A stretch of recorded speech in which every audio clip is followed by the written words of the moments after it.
l'avez vu au titre de cette vidéo, nous allons parler d'autorisation et j'ai envie de vous raconter simplement une petite anecdote, en tout cas vous raconter ma vision des choses par rapport à ça et le déclic qu'il m'est arrivé hier soir en étant en train de pleurer assise par terre dans ma salle de bain. Cette vidéo commence bien, mais je vous rassure que le sujet est joyeux, puisque le but c'est de parler de s'autoriser à vivre le prochain chapitre de notre vie. Mais voilà, j'avais envie de vous partager un peu en direct, en tout cas quelques heures plus tard, après avoir vraiment reçu et intériorisé ce déclic, justement, ce concept, et peut-être, surtout, en tout cas en me disant que la manière dont je l'ai expérimenté va peut-être aussi pouvoir vous parler, et de toute façon, c'est tout le but de ce que je partage, c'est de intégrer chaque principe avant de vous les transmettre. Donc c'est parti pour cette petite vidéo. Je vous invite tout de suite à mettre un like si vous vous reconnaissez dans cette situation où justement vous sentez qu'il y a quelque chose de nouveau qui vous attend, que vous êtes en train d'ouvrir un nouveau chapitre de votre vie, que vous êtes un peu dans une nouvelle phase ou que vous allez y arriver en tout cas. Ça peut être la fin des études, la fin d'un job, un changement de travail, ça peut être un déménagement, ça peut être un changement de relation, de pays, d'environnement, enfin bref, tous ces changements, petits ou grands, qui peuvent arriver dans votre vie. Et soit vous êtes à l'approche de ce nouveau chapitre, soit vous êtes au début de ce nouveau chapitre, mais du coup vous vous sentez un peu dans un entre-deux, entre il y a ça qui va se passer, j'ai envie que ça se passe, mais d'un autre côté, j'aimais bien ma situation passée, ou même si je ne l'aimais pas forcément, j'y suis attachée. Pourquoi on reste attaché à nos situations passées?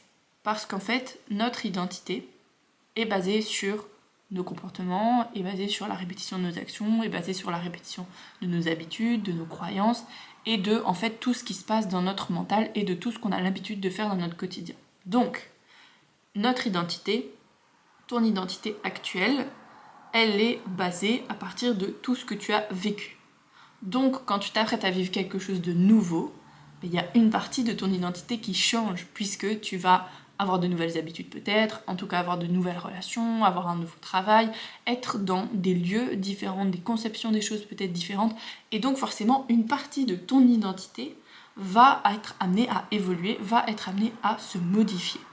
Ça peut être très challengeant, très inconfortable, parce qu'il y a énormément d'inconnus là-dedans, et l'inconnu vient nous questionner sur nos capacités, sur est-ce que je vais avoir confiance, je suis un imposteur, une impostrice, est-ce que je vais y arriver, est-ce qu'on va m'apprécier, est-ce que je ne vais pas être rejetée, et on va avoir maintes et maintes peurs autour de ça. Ça peut être aussi des peurs autour de nos besoins de base, et pour ça je vous invite à aller voir la vidéo, je vous la mettrai ici autour, comment faire quand on a l'impression que rien ne va, où je vous parle justement des besoins primaires et d'à quel point ils sont fondamentaux pour notre bien-être et pour juste notre évolution et notre bien-être dans le quotidien tout simplement.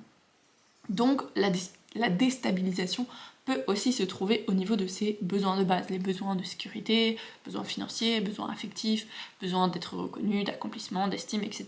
etc. Ok ? Donc tout ça pour dire que quand on est à l'approche d'un nouveau chapitre de notre vie ou au démarrage d'un nouveau chapitre, c'est normal que ce soit compliqué, même si on a profondément envie de le vivre, et c'était un peu aussi ce truc, je sais que cette année au réveillon on a fait chin avec une de mes meilleures potes en disant mais New Year, New Me, genre c'est le nouveau chapitre, le nouveau démarrage, etc. Parce que déjà on est tous les deux dans une situation où quelque chose de nouveau allait commencer, mais bref, tout ça pour dire qu'on est en même temps dans l'excitation de la nouveauté, et on a hâte, et généralement c'est quelque chose qu'on a provoqué, et en même temps il y a aussi de l'instabilité, de l'insécurité, des inconnus, beaucoup de questionnements. Ce qui fait qu'on se retrouve dans un entre-deux qui peut totalement nous déboussoler. Parce qu'il y a un jour où on peut se sentir pris par cette excitation et se dire ah trop bien, je sais où je vais, je sais ce que je construis, avec qui j'avance, etc. Et en même temps, d'un autre côté, se dire mais est-ce que je vais en être capable, et pourquoi moi, et qu'est-ce que nanana, et nanana, et cette boule de rumination. Et du coup, osciller à chaque fois entre les deux.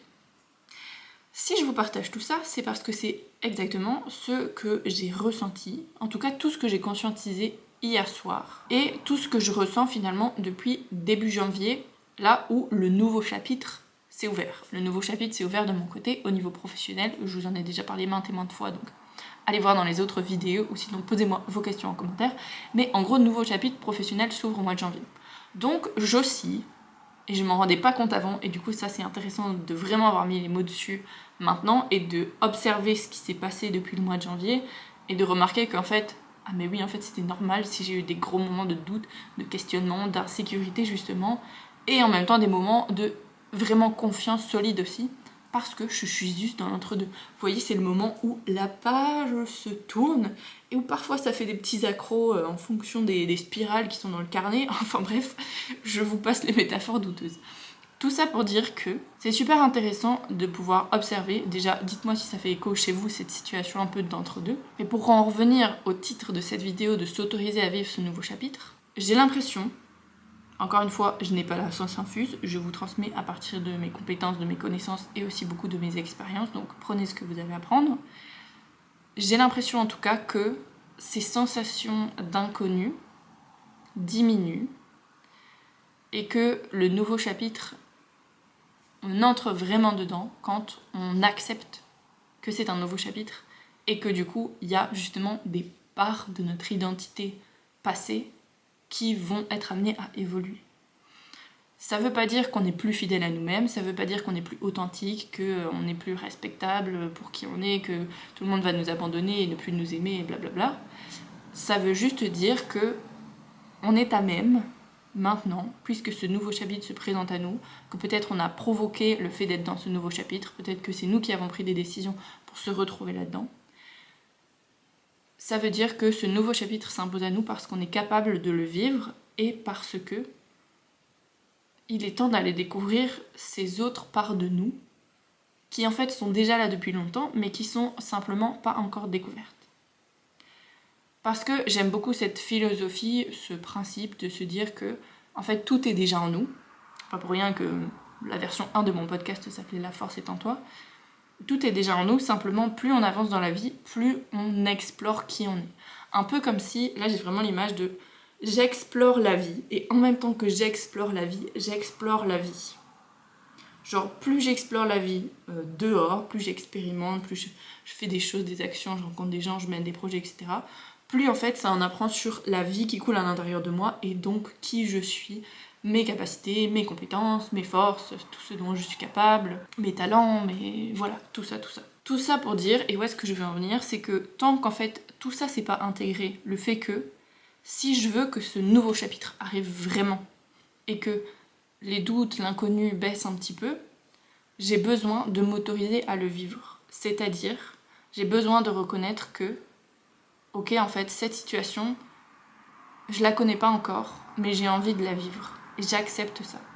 Je vais vous mettre un peu de concret, ce sera plus simple. Cette année, j'ai vraiment envie d'être encore plus dans la transmission, de quitter ces 2 ans et demi d'entrepreneuriat en visioconférence et de temps en temps des ateliers pour être vraiment dans le présentiel, pour être vraiment au contact du public que j'affectionne beaucoup, qui sont les jeunes, pour être vraiment en collaboration avec d'autres êtres humains et pouvoir le vivre dans le concret, dans la matière, dans le vrai, éloigné du virtuel. Sauf qu'à la fois, ça me fait flipper aussi. Pourquoi ? Parce que là, actuellement, j'ai du coup ouvert ce nouveau chapitre de ma vie, puisque fin 2024, j'ai mis fin aux autres missions que j'avais en tant qu'entrepreneuse, qui me demandaient beaucoup de travail en visio, pour me concentrer vraiment à justement ce désir d'être en présentiel, de faire des conférences, de faire des ateliers, etc. Sauf qu'en fait, c'est quelque chose que je n'ai jamais connu. Genre, ok, j'ai déjà fait des ateliers, ok, j'ai déjà fait des trucs, et où je sais que je vais être capable de le faire, mais la situation de vie complète et tout ce que ça implique dans mon quotidien, dans la manière de vivre mes journées, etc., je n'ai pas encore vécu ça. Donc déjà, c'est normal en fait si j'ai des peurs, des doutes, des inconnus, des questionnements, parce que c'est juste un inconnu. Mais c'est pas pour autant que j'ai pas envie de le vivre. Et ça, c'est un message que je vais aussi rappeler à mon cerveau quand il doute. C'est pas parce que je doute que ce dans quoi je me suis engagée est faux ou a fait fausse route. Ça se peut, mais c'est pas d'office. C'est pas parce que je doute que je suis de nouveau perdue, de nouveau en quête de sens et je sais pas quoi faire de ma vie, etc. C'est juste accepter que, ok, j'ouvre un nouveau chapitre et la page est blanche et je vais devoir l'écrire. Prendre moi-même le stylo et écrire comment est-ce que j'ai envie de le mener. Et donc réaliser aussi, est-ce que je suis prête à ? Et la réponse est oui. Dans tous les cas, la réponse est oui. C'est juste me dire, moi, avec moi-même. Ok, j'apaise mes doutes, j'apaise les inconnus. Le nouveau chapitre est ouvert. Est-ce que je suis prête? Oui, je suis prête. J'ai envie de le vivre. Je veux le vivre profondément. Un autre exemple concret, j'ai envie d'avoir une voiture cette année. Parce que si je veux être en présentiel et faire des déplacements, c'est quand même plus pratique d'avoir une voiture. J'ai le permis, donc ça c'est bon, mais j'ai besoin d'une voiture. J'ai réalisé l'autre jour, en fait, j'ai jamais eu une voiture à moi. Genre j'empruntais la voiture de mes parents, de mon copain, etc. Mais j'ai jamais eu ma voiture. Est-ce que je suis prête à avoir ma voiture? Oui, je suis prête. Oui, je veux. Et en fait, juste le fait de me dire ça, oui, je suis prête à, et de me visualiser vraiment dans le nouveau chapitre, au-delà des inconnus et des doutes, etc., et de me dire, ah mais comment est-ce que je vais faire pour? Non, stop. Est-ce que je suis prête à accéder à ce que je désire? Est-ce que j'arrive à me visualiser dans cette situation? Et vraiment prendre le temps de fermer les yeux et de se dire, oui, je me vois avec ma voiture, pouvoir conduire, pouvoir être libre, faire mes déplacements, aller parfois voir ma famille toute seule, aller des trucs ne plus dépendre de mon copain pour me conduire à la gare, à droite, à gauche. Est-ce que je me vois donner des ateliers en présentiel? Oui, je me vois en train de rayonner auprès d'autres personnes, d'animer, de collaborer, de coordonner. Je me vois faire tout ça, ok. Et en fait, se connecter vraiment à cette vision de ce nouveau chapitre. Tout ça, tout ce que je vous raconte là, c'est des trucs que je savais mentalement. Mentalement, je savais. Tant que je l'avais pas vraiment vécu et que la pièce n'était pas ding tombée, j'aurais été incapable de le transmettre. C'est faux puisque c'est des trucs que je sais, mais je le vis différemment. Et c'est peut-être pour ça que j'ai l'impression qu'en le racontant c'est pas clair du tout, c'est parce que c'est encore frais et vécu. En fait, le truc c'est que ce schéma-là que je viens de vous expliquer, donc de s'autoriser à être prêt, etc. Bon, déjà prenez-en ce que vous voulez, retenez ce que vous voulez de ça. Mais c'est aussi, comme je disais, quelque chose que je savais mentalement, que je faisais, je pense, inconsciemment. Parce que si j'observe les autres situations de vie et les autres chapitres que j'ai déjà ouverts, c'est quelque chose que je faisais inconsciemment. Mais maintenant que j'en ai mis de la conscience et que j'ai compris, parce que j'en avais marre de me taper la tête contre un mur, de me dire mais qu'est-ce que je fais et qu'est-ce que je vais faire et comment est-ce que je vais mettre ça en place, etc. Et que je me suis dit, ok, pause, je chiale un bon coup. C'est ça que je vous disais, j'étais en train de pleurer par terre dans ma salle de bain. Ça fait très dramatique la scène, mais ça faisait du bien. Juste pleurer un bon coup, lâcher le truc, lâcher l'envie de tout contrôler et se dire, en fait oui, je suis prête. Et c'est de ça dont j'ai envie. Mais quel soulagement! Vous me direz dans les commentaires ce que vous avez pensé de cette réflexion. Dans tous les cas, ce qu'il y a à retenir, c'est vous autoriser à vivre ce nouveau chapitre. C'est donc vous autoriser à vous voir dans ce nouveau chapitre, à vous voir évoluer dans ce nouveau chapitre, et le comment suivra. C'est tout pour moi. Prenez bien soin de vous. Ciao!